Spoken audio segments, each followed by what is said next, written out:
구독, 좋아요 꾹꾹.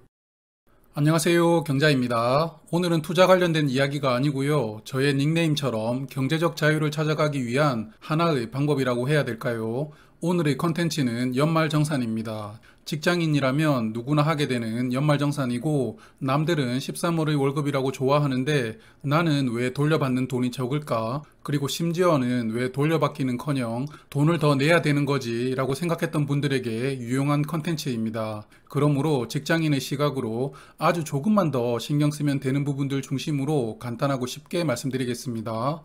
일단 제가 봤을 때 직장인의 90%는 왜 자기가 연말정산을 하는지 모르실 건데요. 그냥 회사에서 연초에 하라고 하니까 하는 분들이 대부분일 겁니다. 우리는 항상 회사가 나에게 사인하라고 한 연봉을 그대로 받아본 적이 없는데요. 바로 세금 때문이죠. 물론 국민연금과 건강보험료 때문이라고도 볼 수 있습니다. 여하튼 근로자는 탈세를 원천적으로 할 수 없는 사람들인데요. 왜냐하면 세금을 나라에서 미리 받아가기 때문입니다. 원천 징수라고 부르죠. 그런데 세금은 미리 냈는데 부당하게 내가 버는 돈보다도 세금을 더 낸 분들도 계실 것이고, 또 내가 우리나라의 안정적인 성장을 위해서 여러 가지 노력을 하고 있는 것을 보상도 받아야 되는데요. 그래서 내가 미리 낸 세금을 기준으로 세금을 더 내야 하는 거냐 아니면 돌려받아야 되는 거냐를 연말에 한번 정산하는 겁니다. 그래서 연말정산이라고 부르는데요. 그래서 저는 10년 전부터 연말정산으로 많이 환급받으려면 어떻게 해야 되나를 연구하기 시작했는데요. 연구한 지 3년 만에 해답을 찾았습니다. 승진을 하면 되더군요. 승진하니까 연봉이 올라가고, 그러면 연봉이 올랐으니 세금을 더 많이 내게 됩니다. 그렇습니다. 세금을 많이 낸 사람은 많이 돌려받을 수 있는 확률이 커지는 겁니다. 어차피 아무리 내가 공제되는 항목이 많아도 내가 낸 세금 이상으로는 안 돌려줍니다. 그래서 일단은 연봉을 높이려는 노력에 대해서는 각자가 곰곰이 생각을 해보시고요.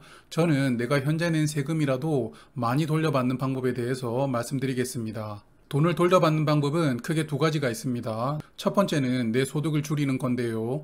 내가 연봉이 7천만 원인데 실제로 소득을 최대한 줄여서 나는 5천만 원입니다 라고 정부에게 신고를 하고 세금을 돌려받는 방법이 있습니다. 이걸 소득공제라고 부르고요. 그리고 두 번째는 내가 내어야 될 세금을 줄여서 돌려받는 방법이 있는데요. 이걸 세액공제라고 부릅니다. 일단 한 번에 다 이해하려면 시간이 많이 필요하고 머리가 아프니까요. 오늘은 나의 연봉을 축소시켜서 세금을 돌려받는 소득공제를 먼저 알아보겠습니다. 그렇다고 실제 연봉이 줄어드는 것은 아니므로 걱정하지 마시고요. 자, 화면의 사진에 사람이 많죠. 아마도 가족으로 보이는데요.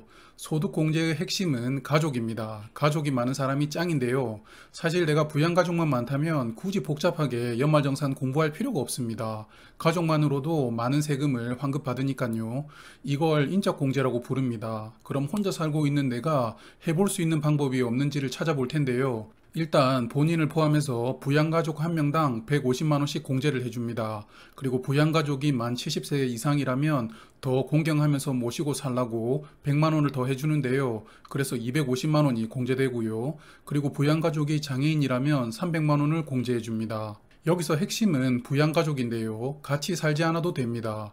저의 부모님은 저 남쪽 나라에 살고 있고 저는 현재 서울에 살고 있는데요. 부모님을 제가 모시고 살지 않지만 저는 연말정산할 때 부양가족으로 편입합니다. 그리고 부모님뿐만 아니라 할아버지 할머니도 되는데요. 혹시 아버지나 어머니가 장사를 해서 소득이 있으신 분들은 할아버지 할머니가 계신다면 지금 당장 부양가족으로 편입하세요.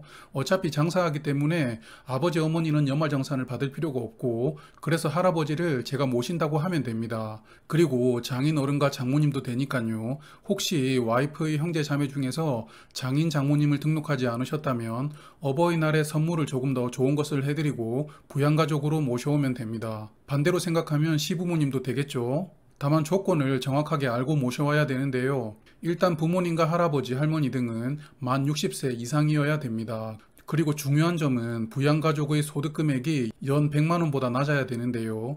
여기서 소득은 연금도 해당이 되고 집을 팔아서 남긴 양도소득도 해당되고 사업소득도 해당됩니다. 단 중요한 부분이 있는데요. 근로소득, 즉 부모님이 근로를 해서 연 500만 원 이하로 번다. 그럼 부양가족 등록되고요. 또 연금만 받는데 1년에 받는 연금이 516만 원 이하다. 그럼 부양가족으로 등록할 수 있습니다. 그러므로 부모님이 노령연금만 받으신다. 그러면 두 분 다 부양가족으로 등록할 수 있습니다. 그리고 아버지는 장사를 하는데 어머니는 하지 않는다. 그럼 어머니만 부양가족으로 등록해도 됩니다. 그래서 내 주변 가족 중에서 이런 조건에 부합되는 분들이 있는지 한번 빠르게 찾아보시고요. 내 형제나 자매가 혹시 아버지나 할머니를 부양가족으로 등록하지 않았다면 빠르게 선점하세요. 물론 말은 해줘야겠죠. 나 아버지 부양가족으로 등록할게. 그런데 또 욕심을 너무 부리면 그러니까 어머니는 너가 해라고 이야기를 해주면 조금 더 아름답습니다. 그리고 이렇게 조건에 맞는 부양가족을 찾았다. 그럼 내년 초 연말정산할 때 부양가족과 내가 가족이라는 것이 증명되는 가족관계 증명서를 제출하면 되는데요. 장인 장모님의 경우에는 와이프가 가족관계 증명서를 떼고 나와 연결되어 있는지를 증명하면 되겠죠. 그리고 혹시 회사마다 증빙 서류는 조금씩 차이가 있을 수 있으므로 연말정산 담당자에게 꼭 한번 물어보시길 바랍니다. 그리고 자녀가 둘 이상부터는 공제되는 금액이 많아집니다만 개인적으로는 연말정산 더 받으려고 가족 계획을 새롭게 수립하지는 않으셨으면 좋겠습니다. 다들 그러고 계시겠지만요. 자, 이제 두 번째는 신용카드입니다. 돈을 많이 써야 내수 경제가 잘 돌아가기 때문에 돈을 많이 쓰라고 공제를 해주는 것인데요. 일단 화면을 보시면 돈을 써야 되는 수단이 여러 가지로 구분이 됩니다. 기억하실 부분만 말씀을 드리면 신용카드보다는 체크카드나 현금 쓰는 게 유리합니다. 많이 들어보셨죠? 다만 신용카드는 혜택이 좋은 카드가 많으므로 혜택을 미니멈으로 받을 수 있는 금액은 신용카드로 쓰시고 나머지를 체크카드나 현금을 쓰시면 되고요. 그리고 현금을 쓸 때는 현금 영수증을 꼭 받으시길 바랍니다. 그리고 카드 소비는 내 총 소득의 25%가 넘어가는 금액부터 공제가 되는데요. 내 연봉이 4천만 원이라고 하면 1천만 원까지 사용 금액은 공제가 되질 않고요. 1천만 원이 넘어가는 금액부터 공제가 된다는 의미입니다. 그리고 책을 사고 공연 보는 것은 공제를 따로 해주는데요. 다만 영화 관람은 해당되지 않고 연봉이 7천만 원이 넘는 사람도 따로 공제를 해주지는 않습니다. 그리고 전통시장에서 사용해도 따로 공제, 그리고 버스나 지하철인 대중교통을 이용한 비용도 따로 공제됩니다. 다만 택시는 대중교통이 아니라는 점 잊지 마시고요. 그리고 무한정 공제를 해주면 좋겠지만 한도가 있습니다. 화면 보시는 금액으로 한도가 정해지는데요. 여하튼 올해 기준으로 내 연봉이 7천만 원 이하다. 그러면 최대 700만 원까지, 그리고 연봉이 7천만 원을 초과한다면 550만 원까지 공제가 됩니다. 그러므로 한도가 있으니까 적당히 쓰시는 게 좋겠죠. 또한 카드로 세금을 내거나 공과금, 통신비, 자동차를 새로 구입한다든지 해외여행 가서 현지에서 비용을 쓴 것 다 소득공제 제외됩니다. 그러므로 이런 금액으로 카드를 많이 썼는데 왜 소득 금액이 적지라고 생각할 수 있으니까 알아두시면 좋을 것 같고요. 그래서 설명이 길어졌는데 기억하실 부분만 다시 정리하면 신용카드는 총 급여의 25% 이상부터 공제됩니다. 다만 공제 한도가 있으니까 과소비는 금물이고요. 그리고 특별한 혜택이 있는 신용카드는 혜택의 미니멈 금액을 사용하시고 나머지는 체크카드를 쓰는 게 유리하다. 이 정도만 알아두시면 좋을 것 같습니다. 어차피 연말정산 간소화 서비스에서 알아서 다 구분을 해줍니다. 그러므로 내가 쓸 때 신용카드를 쓸 것이냐 체크카드를 쓸 것이냐를 구분해주면 되고 따로 서류를 챙길 필요는 없습니다. 자, 마지막으로 집입니다. 집과 관련해서도 공제가 되는데요. 먼저 당신이 무주택자라면 내일이라도 당장 주택청약저축을 은행 가서 하나 가입하시길 바랍니다. 아파트 값이 너무 올라서 청약해도 사지 못한다 이렇게 생각하지 마시고 연말정산을 받을 수 있기 때문에 꼭 가입하시는 게 좋습니다. 가입할 때는 한 달에 10만 원 내시는 걸로 가입하시면 좋은데요. 10만 원까지는 40% 공제가 됩니다. 그리고 본인 포함해서 세대 구성원이 집이 없어야 되고요. 혹시 와이프가 집을 가지고 있으면 안 되는 겁니다. 그리고 청약저축을 가입하시면 연말정산 간소화 서비스에 자동으로 뜹니다. 두 번째는 전세자금 대출을 받은 분들에게 해당되는 이야기인데요. 내가 전세 대출을 받았으면 원금과 이자를 포함해서 내가 1년에 갚은 금액의 40%를 공제해 줍니다. 다만 한도는 300만 원까지인데요. 이것도 내가 집이 없는 상태에서 전세를 살고 있어야 되고 내가 살고 있는 전셋집이 전용 25평 이하만 됩니다. 분양 면적으로는 약 33평 정도까지라고 보시면 될 것 같아요. 세 번째는 주택담보대출로 집을 산 분들에게 해당되는데요. 시가 5억 원 이하 주택이 해당됩니다. 기준 시가가 지역마다 조금씩 틀리겠지만 요즘 기준으로 매매가 한 8억 정도 되지 않을까 싶은데요.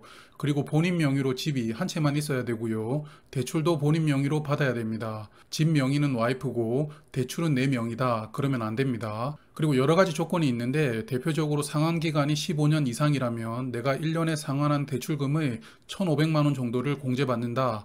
이렇게 생각하시면 쉬울 것 같습니다. 그래서 총 3가지 방법으로 내 연봉에서 공제를 일단 하고요. 화면 보시는 세율을 곱해줍니다. 예를 들어 내 공제한 소득이 6천만 원이었다.